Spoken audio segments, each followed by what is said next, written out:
So because this is the first time we're meeting, I'm just going to put on my video slightly. You see what I look like? Because we may not meet for some time. So do you see me there? Hello? Yes, madam, we are seeing you. Okay, so that's what I look like because we may not see each other for some time. So I welcome you all to this module, research methods. Before I bring up the slides, I just want to ask you all a question. When you hear the term research methods, what comes to mind?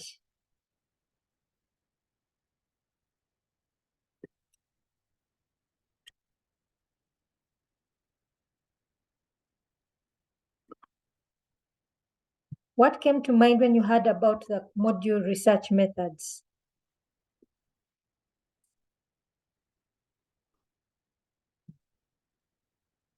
Let me hear from Lucy.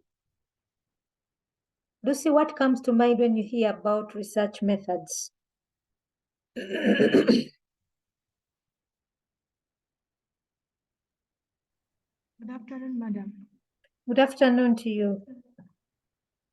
Okay, according to the way I understand, research methods is just a way of collecting and analyzing data. Okay, collecting and analyzing data. Thank you, Lucy. That is part of the activities we carry out. So thank you for that. Christine, what do you think? Christine Namale.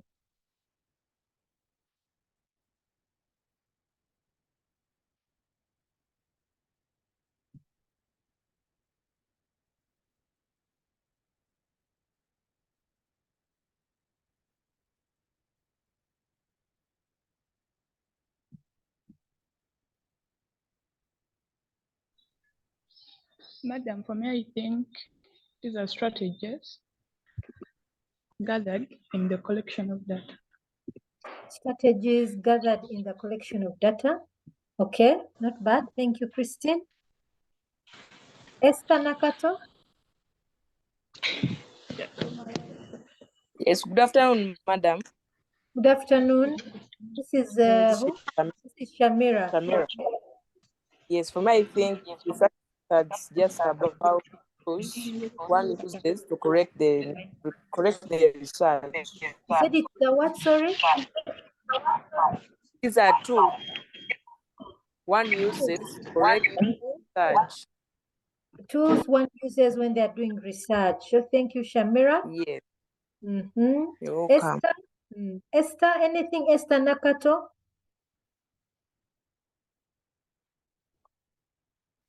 Yes, madam. Yes, what do you think Good about afternoon. Good afternoon to you. So to me, I think research methodologies are the key approaches that are required in making any research. Key approaches, that's a good term. Key approaches when you're carrying out any research. Okay, thank you. That's a good term. We need to remember some of those terms. Some of you have talked about tools, collection of data analysis. Esther's brought a new word, key approaches. Fahad? Fahad, are you there?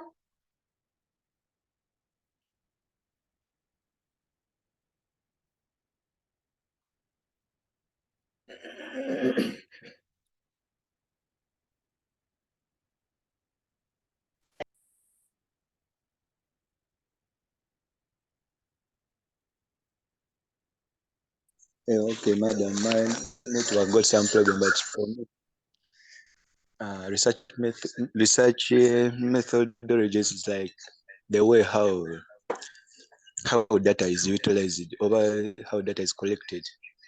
How data is it like how data is collected? Okay, that's not bad. Thank you, Fahad. Can we hear from Tony? Tony Falumba.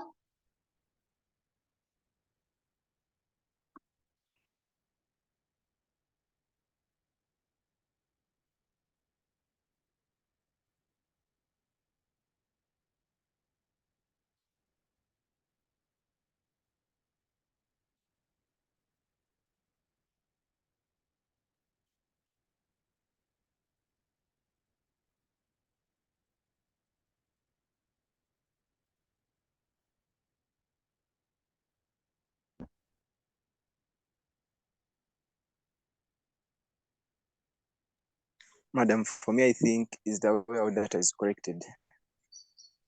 It's that's how data is collected, okay? Okay. Thank you. Okay, can we hear from Flower Julius John? This Flower Julius John. Is that one person? Yes, madam. Okay. Research methodologies, I think it's a process or techniques used to utilize the collection of data. You said the process?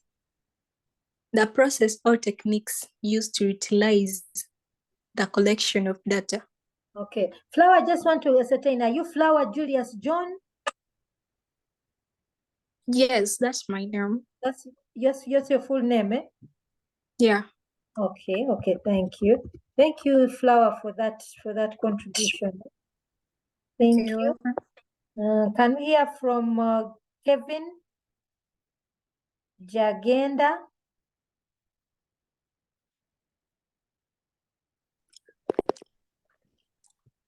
Madam, to me, I think it's like strategy is utilized in collecting data or evidence to uncover any information or to create better understanding of a topic. Okay, I like the term you've used, to uncover, meaning that there is something that is unknown that we are seeking to know. I like that. Eh? Thank you. Yes, madam.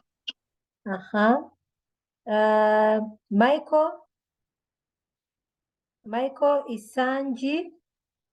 Yeah, good afternoon, madam. Good afternoon to you. I think research methodologies is just simply, in simple terms, a way of collecting new information about a topic you know little about. Okay, that's good. That's good. Thank you. A topic you know little about, but it shouldn't be just you. It should be also a certain group of people, a certain research community, not just you. But we shall see quite some of those things in detail, but thank you for that. Josephine Mirembe, there's someone who had also come in already. But let's start with Josephine. Josephine Mirembe. Madam, are the techniques utilized in the collection of data? Techniques utilized in the collection of data. Thank you. Then we move to Linda Namatovu.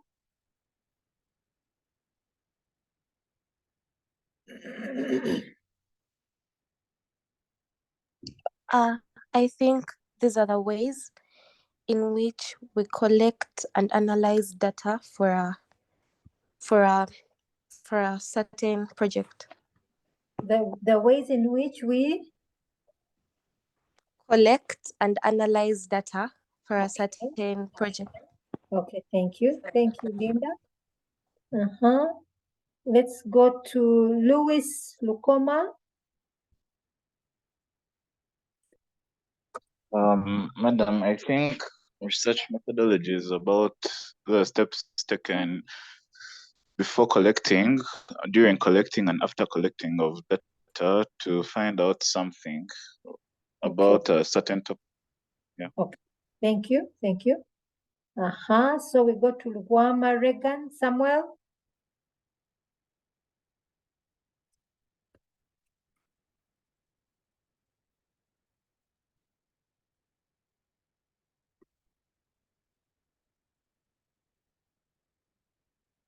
Luguama Regan. Yes, good afternoon, madam. Good afternoon to you. Research methodology refers to the specific techniques that are used in collecting data based on a given topic. It means, sorry?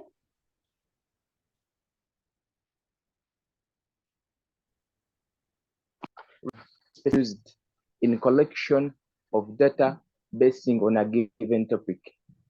Collection of data basing on a given, like the topic you're going to use for making research, or like the topic given for the collection of that data, like the information you should collect on that topic. Okay, okay, thank you. Thank you for that. Samuel? Let's hear from Wanga Joseph.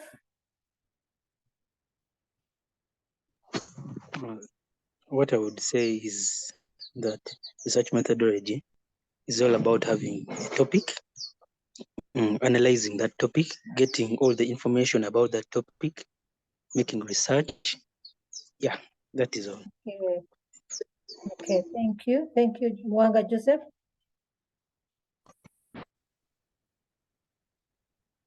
So shall we hear from Nagai Agnes?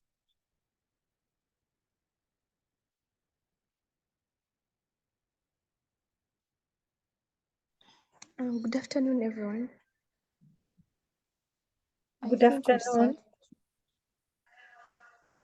I think research methodology is basically about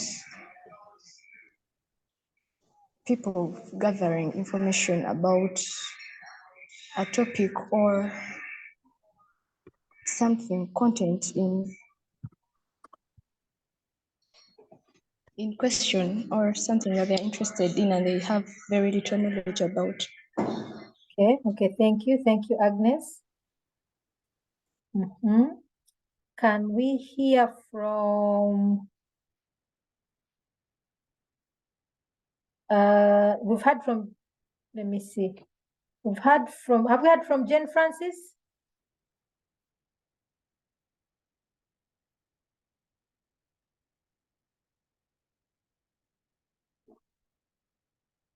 No.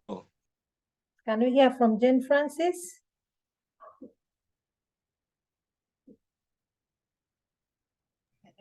Sorry, madam, I've just entered. I beg your pardon. I was asking people to give me their opinion, what they think research methods is.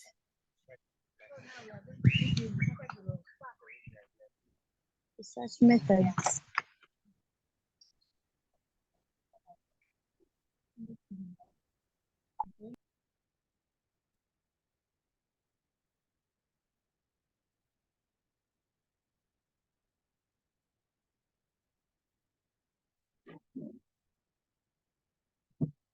Yes, Jane Francis?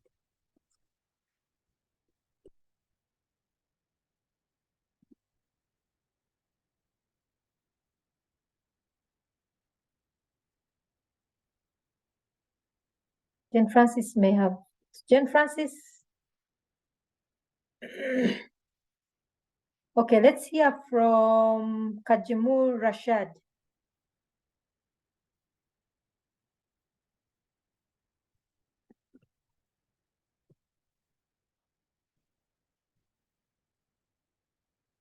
Kajimu Rashad?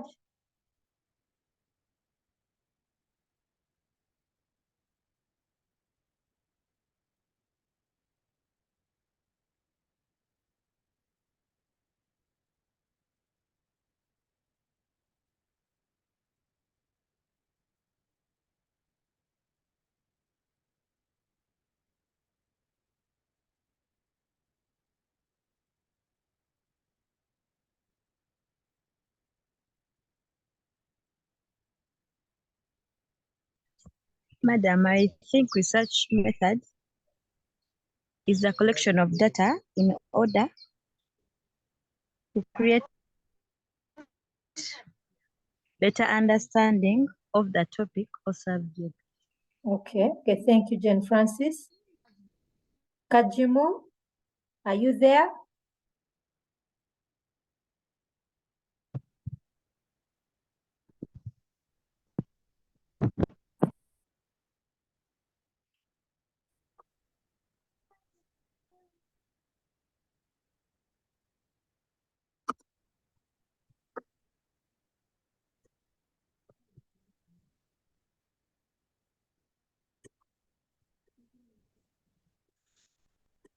Madam, Yes, please.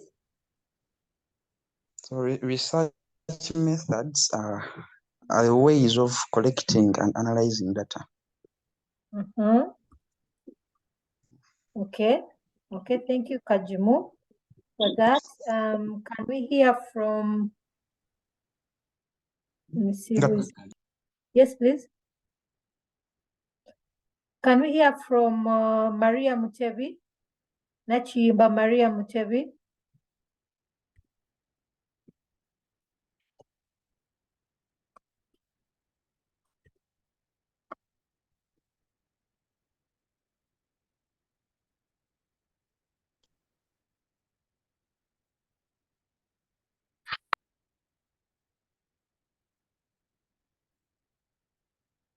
Nachimba Maria Mutebi.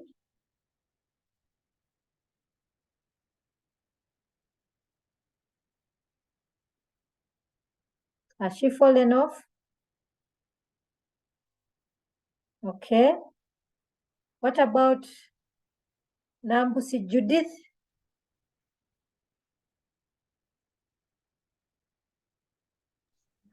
Good afternoon, madam. Good afternoon to you. Madam, I think research methods deals with strategies and processes that can be used to gather new information on a certain topic in Okay. order to understand it. Okay, thank you, Judith. Can we hear from Linda Perus Nakasaicha?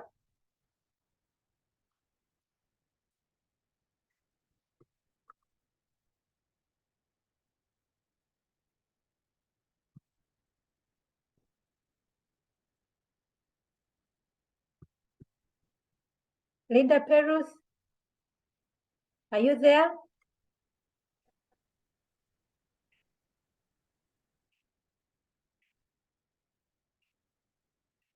Linda Perus, thoughts on research methods? Good afternoon, madam. Good afternoon. I think research methodology is the procedures in identifying, selecting, and analyzing information about a topic. Okay, thank you. Thank you, Linda. Okay, can we hear from, we've heard from Linda Namatovu, not so? But yes, we've heard from Linda Namatovu, even now, Mwanga Joseph, I think we heard also from you. Let me see, what about Namtevi Emily? Namtevi Emily. Yes.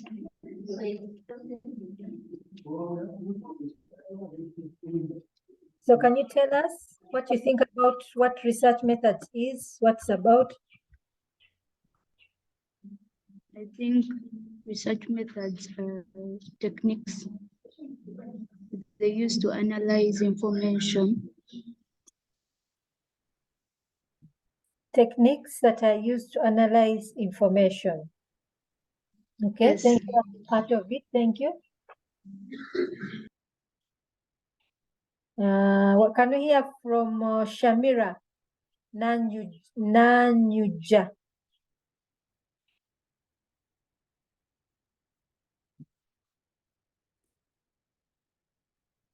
What they had from me.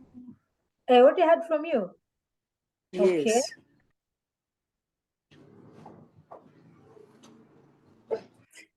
For me, I said research methods, these are like tools one uses when collecting research. Okay, okay, thank you, Shamira. Nasaka Benita.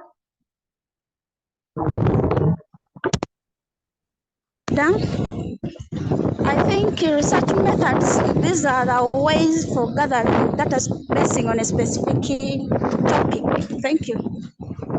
Thank you. And here we have two people. We have Nasolo Rita and Mukoda.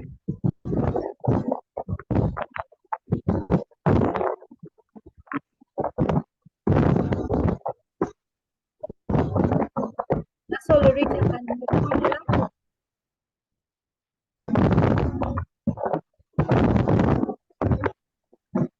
Madam, for me, that's like a process. Your network is really bad. Eh?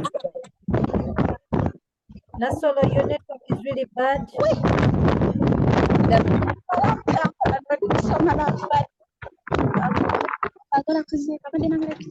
Madam. Yes, please. Just forward.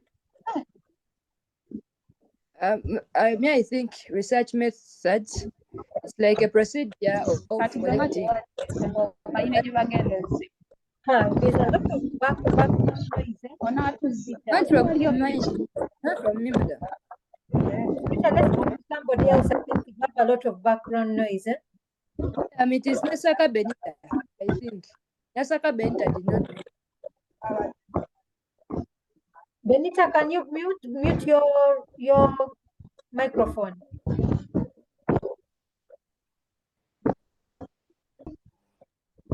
Okay, yes, Rita.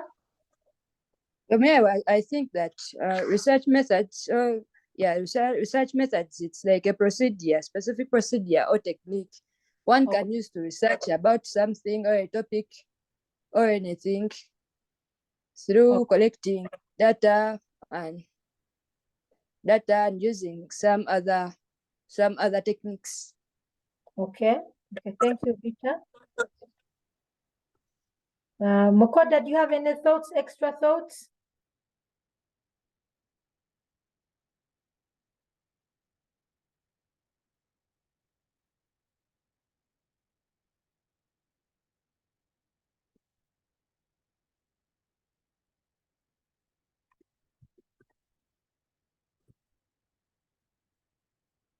Mukoda, you are with Rita.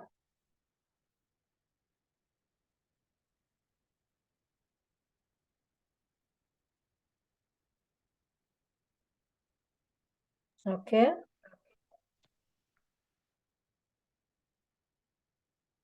For Mukoda, I don't know if you're there, but let's move on. Norman Nuwagira.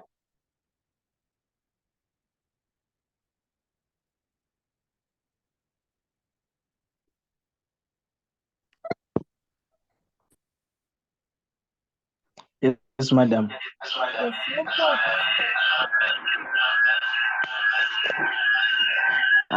I was saying research methodology is like the systematic method to resolve the research problem through data gathering using various techniques. Okay. But I like you've said systematic. That what is also key in understanding and defining. Thank you. What, madam? What the term you've used, systematic. It's one of the key terms for understanding and defining research methods. So thank you. Ocheng John.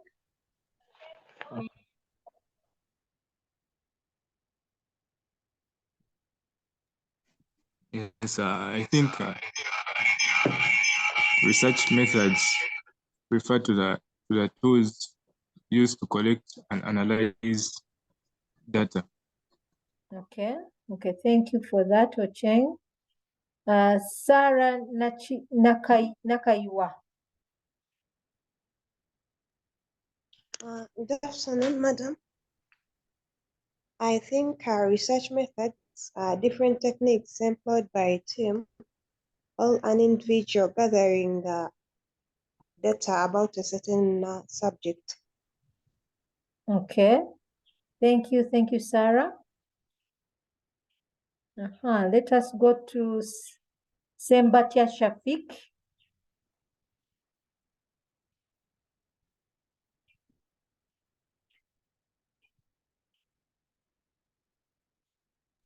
Sembatia Shafik. Research methods are the systematic ways of analyzing data, which may include methods like qualitative, and quantitative. Okay, okay, thank you, Shafiq. Let's move to Senyonyi Anthony Lule. I think these are techniques used to identify, select, process, and analyze information about the topic. Okay, thank you, Anthony. Let us move to Timothy O.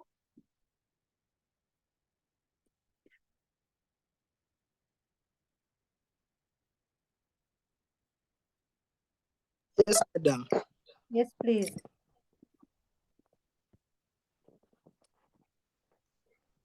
It's a logical and systematic plan to resolve a research problem. Thank you. Good. What I've liked is research problem. Those are key terms, key terms that we need to take note of as we begin to understand what research is. Thank you, Timothy O. Shall we hear from Timothy Wanyela?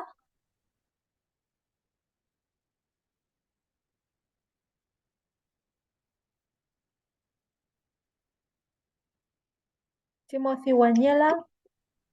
Yes, madam. Yes, please. To me, I think research methodology is just a procedure of generating data and analyzing it using different techniques. Okay, thank you. We have somebody called user. Who is user?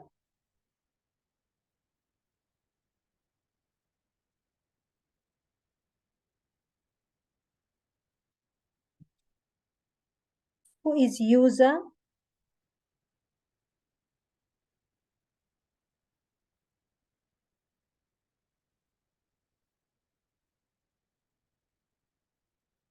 Who is user?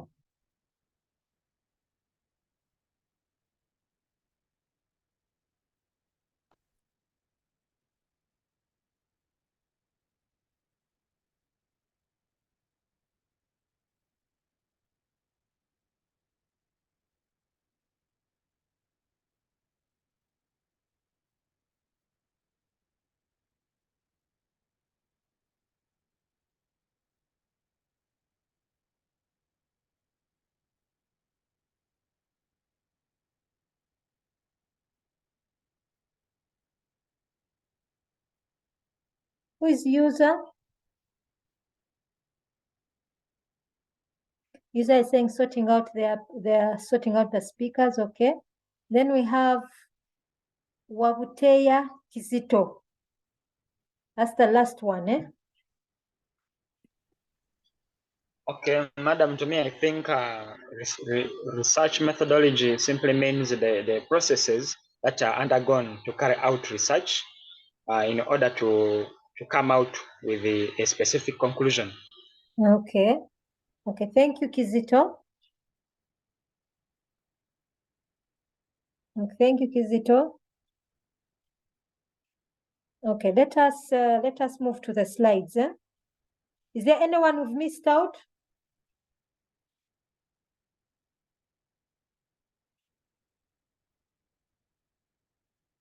Is there anyone who've missed out?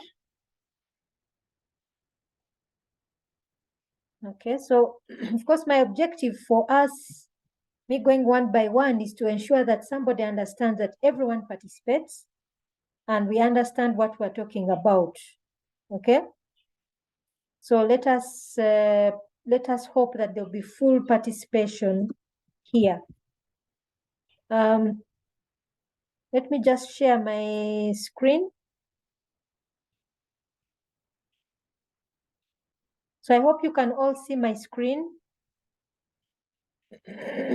Madam. Okay. So first, we are looking at research methodology in IT. Some of you may be computer science students, all in that same category. IT, computer science, we're all in that very same category. So first, just some introductions, let you know who I am. My name is Sheba Rusoke Nyakaisiki. I was an old student of Uganda Matters, one of the pioneer students. I did my bachelor's in ethics and development studies. For master's, I converted to computing. and then did my PhD in ICT. So this is where one of the reasons why I am usually selected for teaching, because of I did a little bit more research at at PhD level. I'm not an expert by any chance, but I learn as I continue. As I continue to do research and to do other things. So now, first things first, what do we hope to be an outcome of this course unit? Now, first of all, one of the things that we really focus on with research, research is not like any other module you've done. I'm sure most of you by now have been doing modules in programming, in networking, computer maintenance, and so on and so forth. Now, these are skills that equip you. These are course units that are basically giving you IT skills.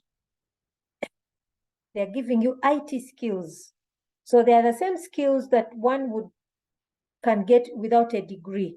There are people who can gain those skills without a degree. But, the minute you get a degree, you're moving towards something we call being an academic. Yeah? To be an academic. Can somebody just quickly Google and find out what an academic is? What does being an academic mean?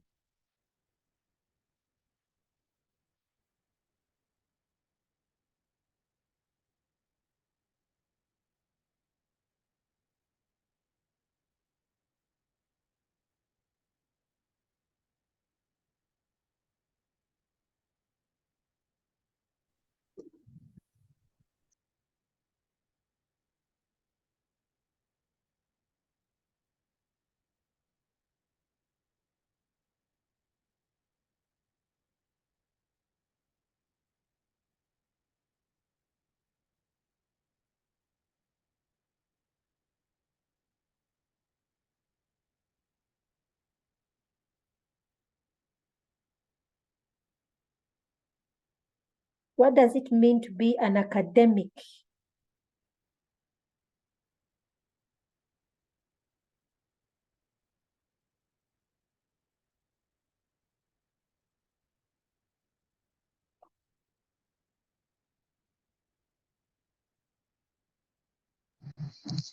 A teacher or scholar in a university or other institute of higher education.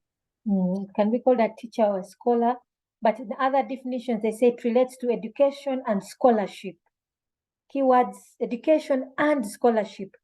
Scholarship is basically referring to publication, bringing new knowledge into a certain research community. That's what an academic means.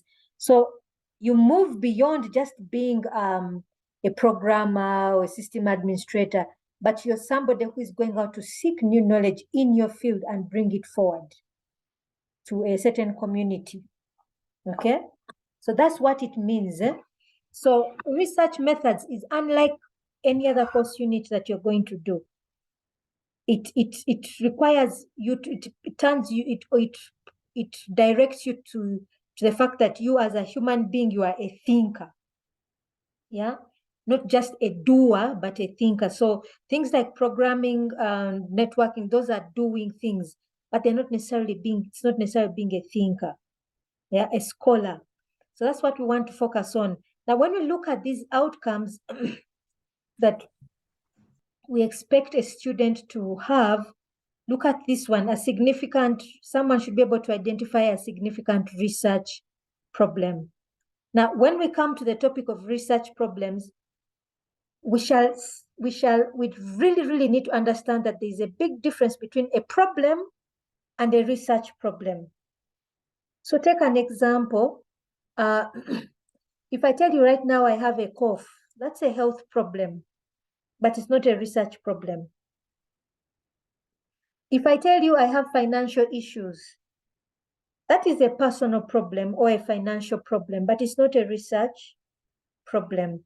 So there's a big difference between a research problem and a problem that we have on a daily basis. So this is something that will be key when we are identifying research problems. Research problems.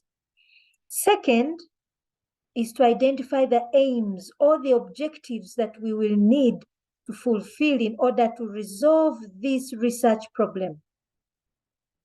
The research problem that we have identified. Third is to select appropriate research methods, okay? Appropriate research methods. Now, one of the key things we'll need to understand is what is a research method and what is a data collection tool. Those are two extremely different things. Research problem and a data collection tool or technique. So once we have identified the research problem, we need to identify the appropriate data collection tool or technique. So for example, a questionnaire is a tool, a technique, but it is not a research method. Interviews are a data collection tool, but they are not research methods. Key points we must note, really key points. Okay, select appropriate data analysis techniques. Once we've collected data, we analyze the data. So some of these things I'm talking about, you have already mentioned them in the definitions that you are giving me. Then one important thing is to produce a research proposal. This is one of the first steps we go through. We normally go through them when we have identified our research problem, identify the objectives we want to fulfill in order to answer the research problem, select the appropriate research tools and techniques. Once we have identified these four, then we have a research proposal. Once we are done with those and we collect data and analyze, then we have a dissertation that we submit. Do we have any questions so far?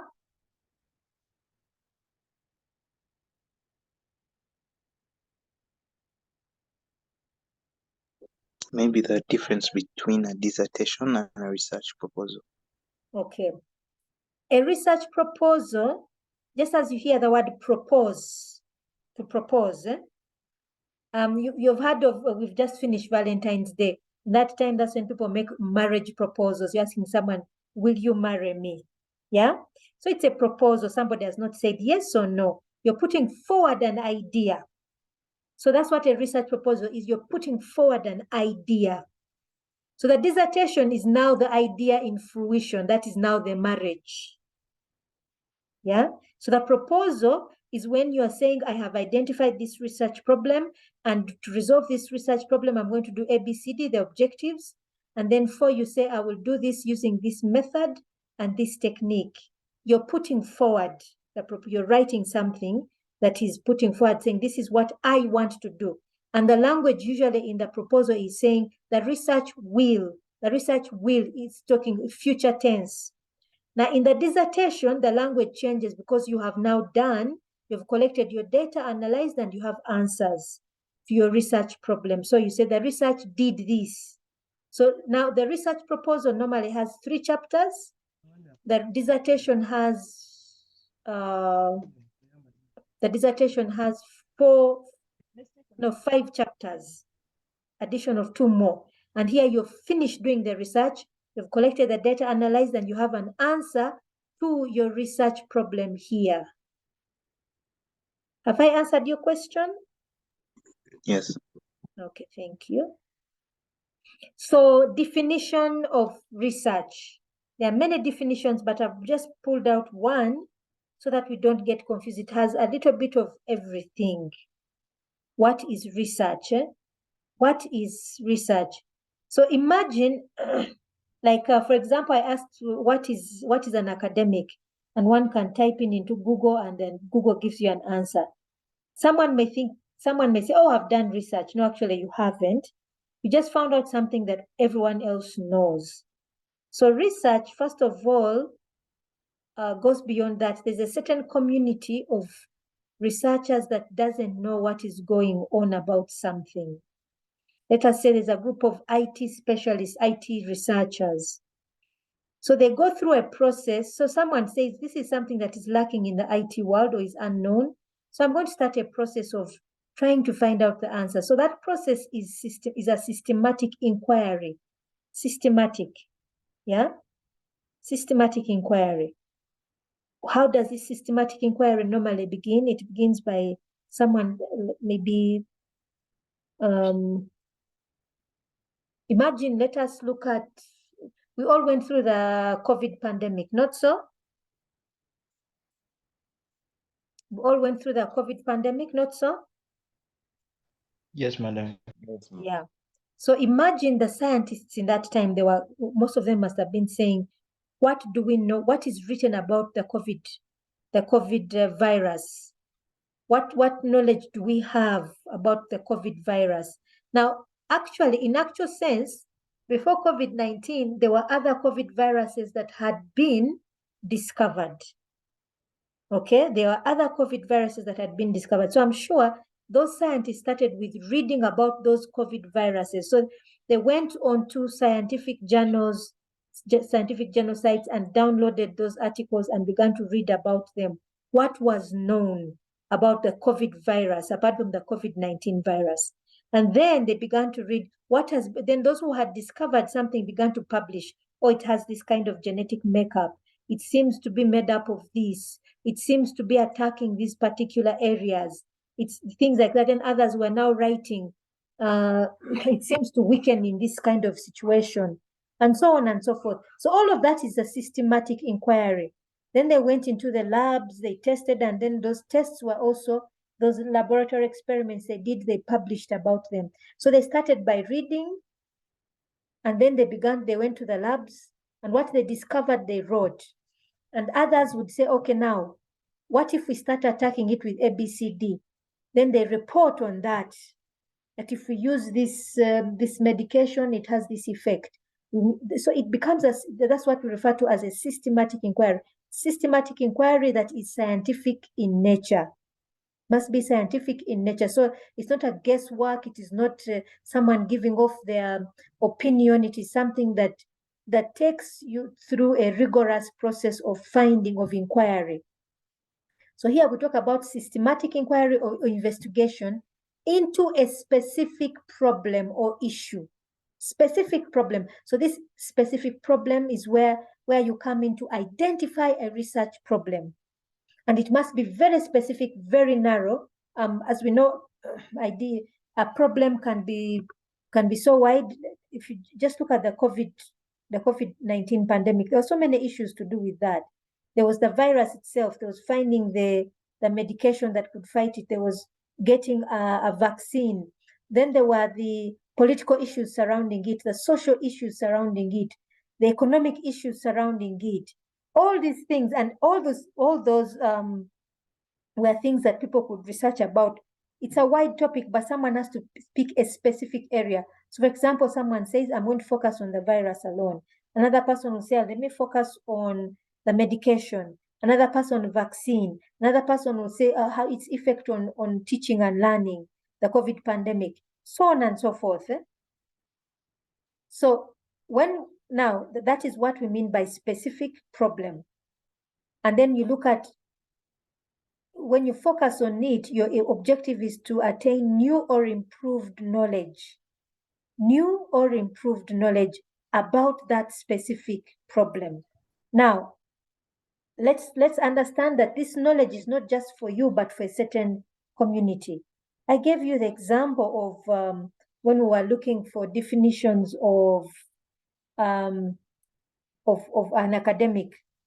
That has improved my knowledge, but not for the rest of the rest of the world already knew what it was. So it must be a new and improved knowledge for a certain group of scientists that need to know more. So a group of you must not know. That's why we start with publications. What does the research world say about that specific problem? What is unknown? Any questions so far concerning the definition?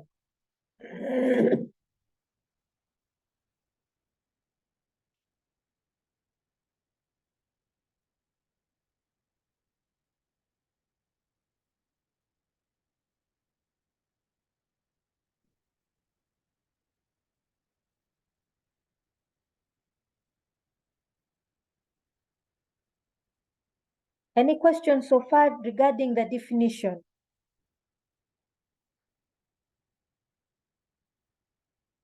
Please make sure you ask as many questions as possible.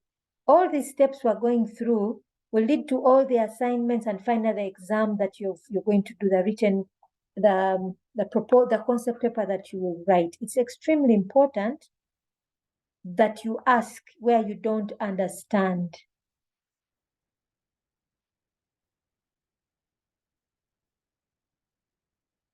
Okay, let's move on. Why conduct research? Why do we need to conduct research?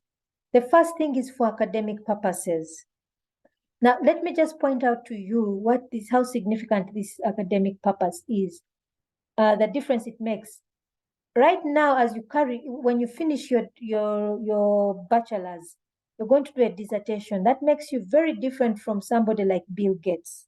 Bill Gates never graduated. So of course you might say, oh, that's an issue of money, but no, this makes you a thinker.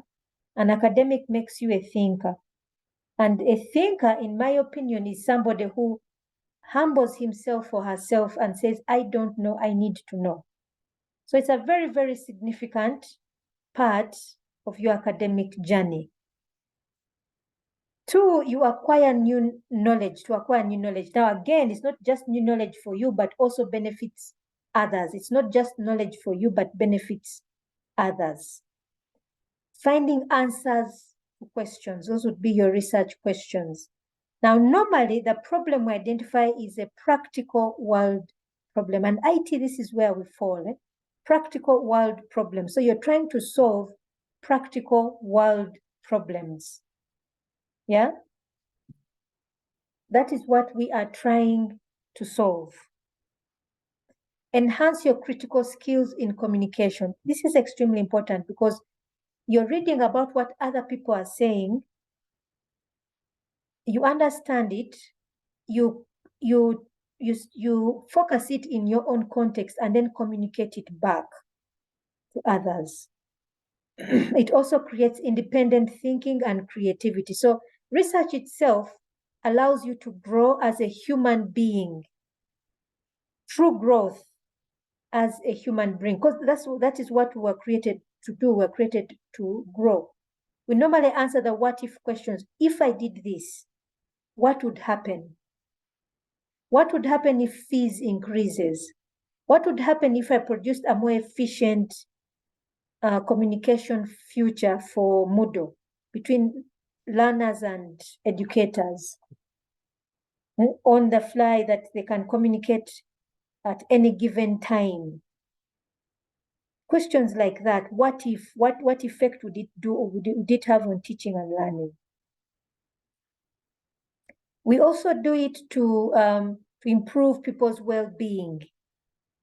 Yeah. So for example, the example I've just given you, if you created a tool for Moodle to improve communication between the learner and the teacher or the lecturer, to test or disprove hypotheses. Now, this one is a little bit something we may not tackle now at undergraduate level, but usually at master's level, there are things, those who are doing quantitative research, there are things which they propose that are put forward, like they're called hypotheses, a certain assumption which has been derived from other research. For example, they might say girls hate mathematics. Or let me even just give you another hypothesis that comes actually from the world of IT. It comes from a theory called TAM, T-A-M. You can find out about TAM, that is Technology Adoption Model. The Technology Adoption Model puts forward certain hypotheses. One of them is that women will adopt a system if they perceive it easier to use. Men will adopt a system if they perceive it to be useful to use. So one can say, I'm going to test that hypothesis.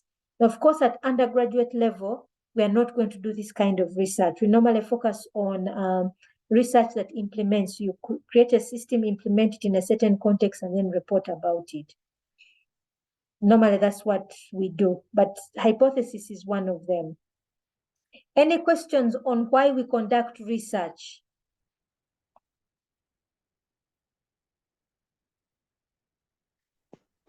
Madam, what is a hypothesis? I've just said it now, what a hypothesis. It's a certain assumption that is derived from a theory. Yeah. So let me just give you an example. Go and research on term theory, that is technology adoption model. It gives off some certain assumptions or theories. I've just given you two of them. Read about it, and we are going to talk about it in the next lecture that we have. Okay, madam. Thank you. Okay. So what are characteristics of good research? First of all, it is a systematic process. This is a key point.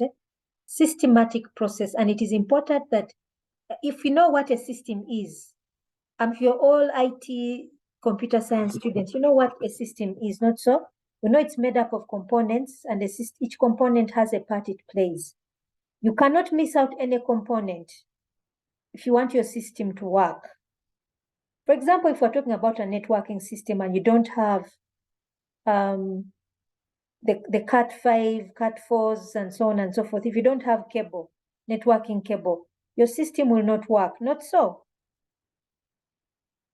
If you don't have RJ45s as part of the system, your network won't work. Not so. If you don't have the appropriate configuration on your switches and on your computers and so on and so forth, your network won't work. So that system requires each component must be present and working in order for the system to carry out its process. So also is research. The fact that it is systematic means there are different components which you must have tackled in order to achieve your overall objective. So if you look at the aims I gave you earlier, or rather the outcomes, the research what we expect to come out, identification of a problem, identification of objectives, the research methods, the tools, analysis. If we don't carry out all those, we cannot have research. We can't say research has been done. So as we are saying here that it has pre-established rules and regulation, and when we talk about those outcomes, the research problems and research method, those are the components of research that must be carried out. Then research offers something new to the previous research. Research offers something new to the previous research. In other words, you must be bringing something new. For example, the scientists who were looking at COVID-19, each time they were coming up with new knowledge, passing it on to the health facilities, passing it on to health systems that were trying to fight COVID-19, giving oxygen to patients, the patients sleeping on their stomachs so that they breathe better. The different exercises someone could do, the things we were supposed to focus on, our vitamins, looking at how we breathe and so on and so forth. All this was new information that was being added. So number one, take note of the words like offers something new to previous research. So the previous research means you must have read what has been researched so far regarding this particular topic. Yeah. 4 is it, or rather 3, it directly or indirectly addresses a real world problem. Directly or indirectly. So let's look at the world of IT and computer science. Normally we're here to resolve business or social challenges. So in business, we may be looking at efficiency in marketing, in carrying out the everyday business processes, internal business processes, and so on and so forth. So those are the direct real-world problems we're looking at, collecting of data, digital data. Those are real-world problems. So we must be thinking in those terms that this research is directed or directly or indirectly is focused on real-world problems.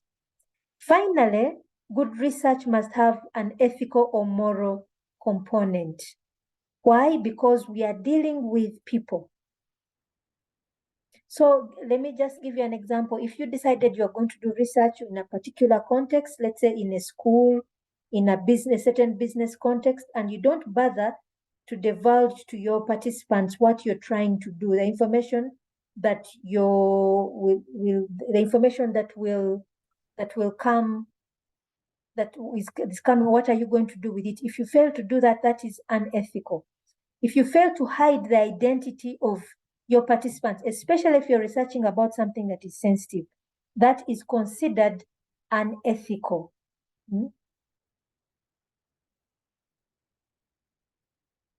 Any questions so far on this particular slide?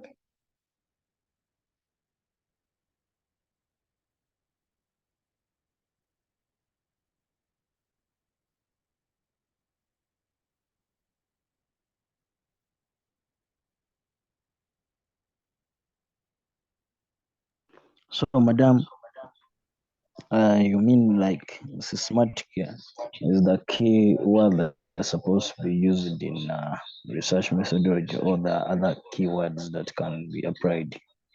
Sorry? Thank you. Pardon, I haven't got your question properly. I was asking that minus systematic, are there other keywords that can be used in Did you research see that? methodology? Did you see that the definition we had? Yeah. Yeah, those are the keywords that we need to look at. Plus, also look at the learning outcomes. Those keywords. We're going to keep going back to them, going back to them, going back to them. And it is important that you understand each one of them. Any other questions? Okay.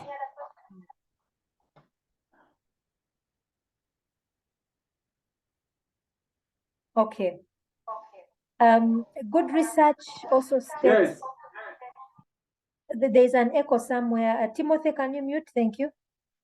A good research also states the variables or constructs that are going to be examined. The variables, the things, the particular elements that we're going to examine. So here is an example of someone examining students' performance with respect to day and evening students. That is an example. Students' performance for those studying during the day and those studying in the evening. So for example, one might say, I'm going to study the IT and computer science students of Masaka and Nkoz campuses, because Nkoz campuses are day and then Masaka is evening. What is their performance like? Yeah. Another key term I would give you is, let us say somebody decides to do research, an IT student decides to create a feature in Moodle, add an extra feature, or to allow communication between learners and lecturers. Okay, a communication tool for Moodle to improve learning, improve communication between learners and students. So there, the variable would be improving communication between learners and the teachers using a particular tool. And so the research, as the student collects data, the researcher is collecting data, we should see that the person is trying to examine communication, improvement of, if there is improvement of communication. So the keywords would be communication, improving communication between learners and lecturers. Those would be the variables that someone is looking at. So in your communication, as you write your concept paper, your proposal, what exactly it is you're examining must come out clearly. Your variables that you're examining must come out clearly. Second last point is that a researcher does not take a biased position. This is extremely, extremely, extremely important. Does anyone understand what it means to have a non-biased position on anything?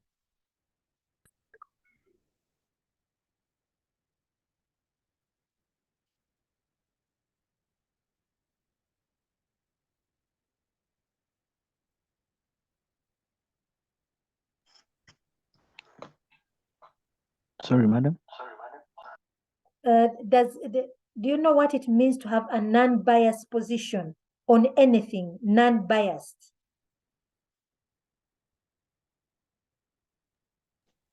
Okay, madam, it's like it's being like Sorry, let's start with Douglas, then we move to the next one. Madam, I think it's looking at the point with both sides, like both possible sides, that either the positive or the negative, but when you're looking at them for both ways, I think, madam. Yes, yes, thank you. Anyone else? So, Musazi says being neutral. Yes, thank you, Isaac. Thank you, being neutral. That is extremely important. I'll give you a live example of something I experienced when I was doing my PhD. I attended a seminar where there were some PhD candidates, meaning these were people who were starting to pursue their PhD studies, and they were presenting their work. Now, in this time, there was a student who was presenting her work. Her research topic was around, I can't remember what that exact topic was, but it was around the area of the land disputes between Buganda and Bunyoro, which are historical in nature. They come from colonial times. Does anyone have an idea of what those land disputes, how they came about between Buganda and Bunyoro?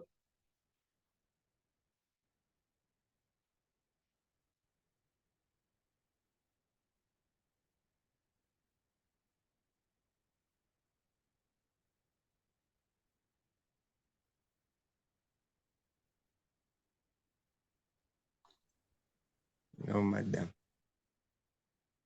Oh, really, guys? No historical context with you? Okay. Now, this is Okay, what I know. Yes, please. I think me what I heard was it that the Baganda they took some part of the land from the Bunyoro side, so they ended up owning the biggest part. Yeah. So I think it came from colonial times because Bunyoro fought the colonialists. So as a reward, the colonialists took land and handed it over to Uganda. So of course, this has been a sore point between the two tribes. So this lady was carrying out her research in that area. But as she was presenting her proposal, you could visibly see that she was emotionally attached. I can't remember what tribe she was, whether Muganda or Munyoro, I can't remember. But what you could tell clearly that she was emotionally attached. And immediately the panelists who she was presenting to told her that we think you should change this topic because you can tell you're emotionally attached. Meaning she was not going to give a neutral presentation of data because her emotions were already attached. The second person who presented also on that particular panel, I remember, was a Black man. I think he was African because he had an African name, but he obviously was born and raised in the US, a Black man. So now his topic of research was aimed at proving that civilization began in Africa. And his motivation for doing it was that you see the white people undermine Black people, that we are backward and so on. But so he wanted to prove. So at the end of it, he also received the same feedback. They said, you're obviously coming from a very biased position because you've grown up in the US. In the US, there is this perception of Black people being undermined. So this you're going to fail to give validity to your research. That these are true facts that you've gone out to answer. So that's what it means to have a non-biased position. Then research also has multiple possible answers. This comes from the non-biased position, that you give all possible sides to your findings. And usually in our research, we say, this probably means, You don't want to affirm yourself because at all times you question even the data. You the researcher, you question its validity. Now, we move to what research is not. 1, plagiarism. Do we know what plagiarism is?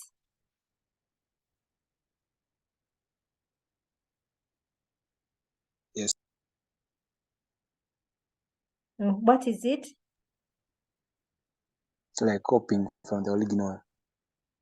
Yeah, this is when you get somebody's work and take it, you write about it as if it's your own work. You don't acknowledge the other person who has written it. So this is a key point in research. One of the reasons that we end up with plagiarism is that we get lazy in writing, picking our own words, bringing our own thoughts forward.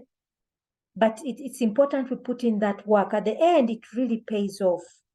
You see yourself improving in the way you communicate what it is you're trying to say. 2 is falsifying data, and this one has even been done at top level.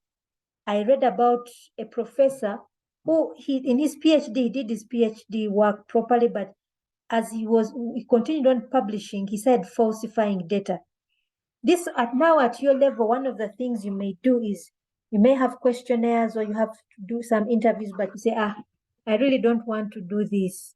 So let me go sit under the tree and fill in this questionnaire for myself. Misinterpreting information and misleading participants.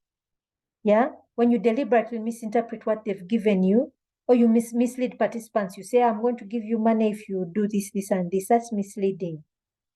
Providing inadequate references. So references come from you reading published articles around your topic. So it's also another laborious thing to do. It's tiresome. We don't want to do it, but it is important that you read and get adequate references. Work together with your supervisor to ensure that you have adequate referencing. Okay? What problems may we encounter when we're doing research? 1, when we lack sufficient or appropriate literature. This is where we may experience things like not knowing where we have where exactly to get our data from. Now, one of the things that should be your friend is Google Scholar. Do you all know what Google Scholar is? I know. Yes. You know about Google Scholar. So Google Scholar should be your friend. 2, use the e-library resources and use the library staff extensively. They will really help you as you search for your literature, appropriate literature. Work also together with your supervisor to get appropriate literature. Inadequate data. Again, this may come from maybe not properly identifying your scope and how you're going to get there. Again, work with your supervisor, especially as you are identifying your your sample size, how many people you're going to interview, how many people you're going to give questionnaires, what are you going to observe, what documentation. It's better to get a lot of data than too little. Yeah, better to get a lot of data than too little. Inadequate funding. So this, if you want to go to your particular context area and you don't have transport, so work together with your guardians, your parents to ensure you have enough funding. Lack of trust by data providers. Now, this is where you fail to communicate to the people whom you're doing research on what it is you want to do and why. So if they don't trust you, they're definitely not going to give you adequate data, but make sure you're clear with them. I'm doing this for my research. It is not going to be published given to your competitors and things like that. And maybe I'll cover up who the participants are if it is sensitive information. Then research demands a lot of time. This is extremely important. I would advise that as soon as possible because it does demand a lot of time, and especially for you who have field research and also you have systems to develop. So start as soon as possible. That would be my advice. Now we're going to do a small class exercise when we start next week, but I've also put up something for you on Moodle, an article. I want to ask, we shall have a small chat on Padlet. It's a platform where you will, we shall discuss what challenges you expect to encounter and how to overcome these challenges. Two, the second thing I want us to look at, let me share new.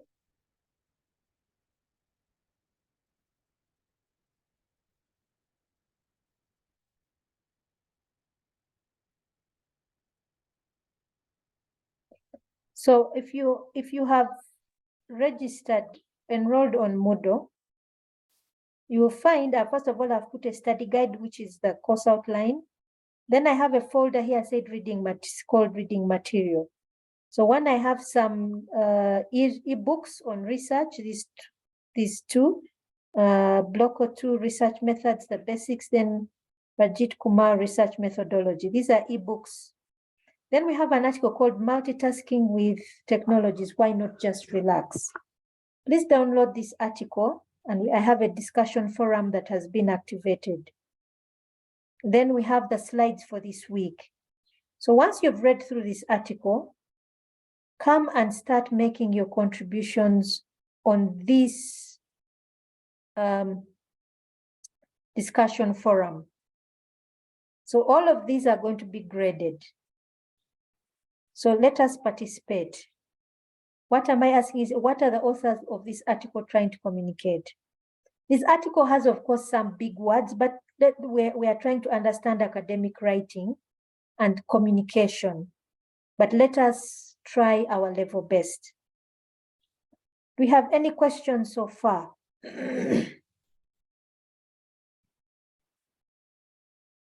Madam. Yes, please. Clarify more about academic writing. Academic writing. Okay. First things first, open up that article and look at how they've written. Yeah? Just open up, go and download that article and see the style in which they've written their work. Of course, I don't expect that kind of from you, but please just go ahead and try. You'll have an idea about what academic writing is before I start to explain to you in words.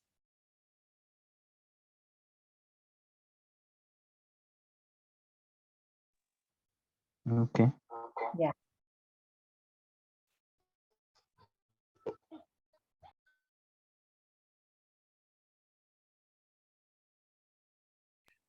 Do we have any other question? Yes, madam, just another question. Mm-hmm. About, you talked about Google Scholar, but if you check, let me say, people who do research, is that time they say, let me say I'm a scholar. What does it mean if they refer to me as a scholar? A scholar is someone who publishes new knowledge. So if we go to Google Scholar, are you seeing all this page that I'm opening up Google? Yes. So if I do Google Scholar, if I just search, here is the URL, Google Scholar. So Google Scholar, let us say I'm doing research on anyone, on anything. Let us say I'm doing research on human-computer interaction, which is a style of designing. Now we see articles that have been published on human-computer interaction. Yeah. Or I do something on e-learning, futures in communication. And we see many articles and the years they've been published. students' perception on using e-learning technologies, new features of e-learning in education for civil engineering. Any topic we want, we find published articles. Published articles. Now, if you find one with a link, that means you can download this. Some don't have links, some have, some do have. But it means we can download them, read them, and then we reference them in our work. So and so, for example, if someone was doing on students' perception, you say, this is Popovic and Mironov, 2015 said blah, blah, blah, blah, blah about students' perception. Yeah? So do we understand what now the Google Scholar is, the purpose of this platform? It gives you access to articles which you can reference in your work. Yes, madam. Okay. We have any other question? Yes, madam. Yes, to ask, in case, let me say, we are given a certain area of research and we happen to research, or let me say I have my colleague or some as a group, but we end up in the group or maybe coming out with the same outcome. Is it considered still plagiarism? No, as long as it's the outcome of, It's another thing. that as long as you come up with, as long as it's your outcome from research. Plagiarism is if you get somebody's article and write their words as if they are your words, without even referencing that this came from so and so, someone who published. But having the same outcomes in research doesn't mean you've plagiarized. So take an example of the COVID-19 researchers. If one researcher was looking at the effect antiviral drugs have on COVID-19, and they got the same results, they are not. That's not plagiarism. But Okay, plagiarism madam. is you get a published article and pass it off as your own. Okay. Okay. Any other question?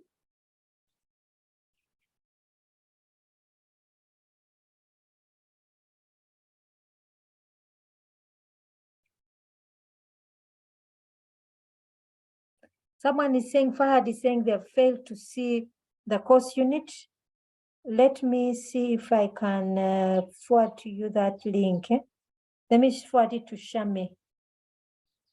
Let me see if I can get it.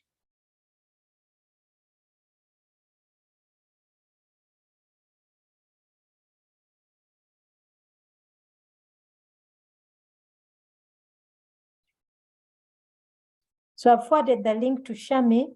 She should be able to forward to all of you and you enroll on Moodle. Okay, madam. Okay, so I think we can stop here. We'll meet again next week.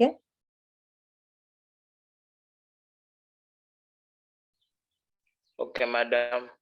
Okay, thank you.